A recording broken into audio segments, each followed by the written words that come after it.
विराम चिन्ह, पंक्चुएशन। विराम का अर्थ होता है रुकना। किसी भाषा को बोलते समय वाक्य के बीच बीच में तथा अंत में भी हम कुछ क्षणों के लिए रुकते हैं। इस रुकने को ही विराम कहते हैं। इस प्रकार किसी भाषा को बोलते, पढ़ते या लिखते समय भावों को स्पष्ट करने के लिए वाक्यों के बीच या अंत में थोड़ा रुकना होता है। रुकने का संकेत देने वाले लिखित चिन्ह विराम चिन्ह कहलाते हैं। हिंदी में निम्नलिखित विराम चिन्हों का प्रयोग होता है। 1. पूर्ण विराम। 2. अर्ध विराम। 3. अल्प विराम।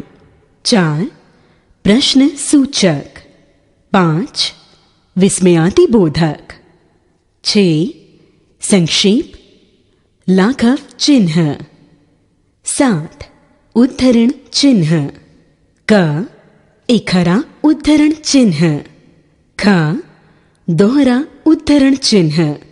8. कोष्ठक। 9. योजक चिन्ह। 10. निर्देशक चिन्ह। 11.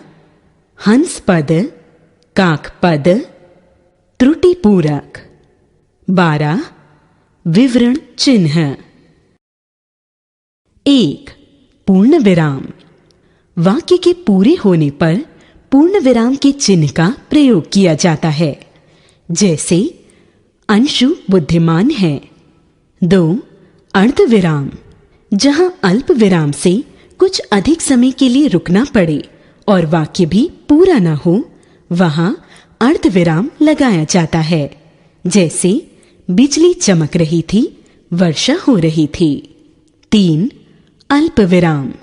जब वाक्य में अपनी बात कहते हुए थोड़े समय के लिए रुकना पड़ता है, वहां इस विराम चिन्ह का प्रयोग किया जाता है।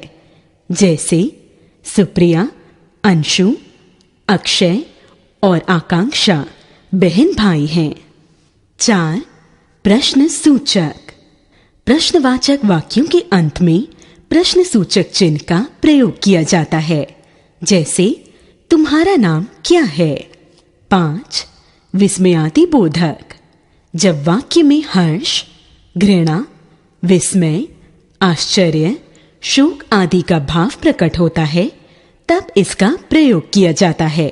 जैसे शाबाश, तुमने कक्षा में प्रथम स्थान प्राप्त किया है। 6. संक्षेप लाघव चिन्ह। यह चिन्ह शब्द को संक्षेप में लिखने के लिए प्रयोग किया जाता है। जैसे डॉक्टर, पंडित आदि। 7. उद्धरण चिन्ह। उद्धरण चिन्ह 2 प्रकार के होते हैं। इखरा उद्धरण चिन्ह, दोहरा उद्धरण चिन्ह। क. इखरा उद्धरण चिन्ह किसी विशेष पुस्तक, ग्रंथ, उपमान, उपाधि आदि को दर्शाने के लिए इखरे उद्धरण चिन्ह का प्रयोग किया जाता है। जैसे सूर्यकांत त्रिपाठी निराला एक महान कवि थे। ख. दोहरा उद्धरण चिन्ह। जब किसी व्यक्ति के कथन को उसी के शब्दों में लिखना हो, तब दोहरी उद्धरण चिन्ह का प्रयोग किया जाता है। जैसे नेताजी सुभाष चंद्र बोस ने कहा था, तुम मुझे खून दो, मैं तुम्हें आजादी दूंगा। 8. कोष्ठक। वाक्य में आए कठिन शब्दों का अर्थ बताने के लिए इसका प्रयोग किया जाता है। जैसे वक्ता, बोलने वाला। 9. योजक चिन्ह। यह 2 शब्दों को आपस में जोड़ता है। इसका प्रयोग हिंदी में आमतौर पर होता है। जैसे माता पिता, भाई बहन आदि। 10. निर्देशक चिन्ह। यह योजक चिन्ह से थोड़ा बड़ा होता है। जहां विवरण देना हो या कथन उद्धृत करना हो, उससे पहले इस चिन्ह का प्रयोग किया जाता है। जैसे उसने कहा, मैं आज नहीं आऊंगा। 11. हंस पद, काक पद, त्रुटि पूरक।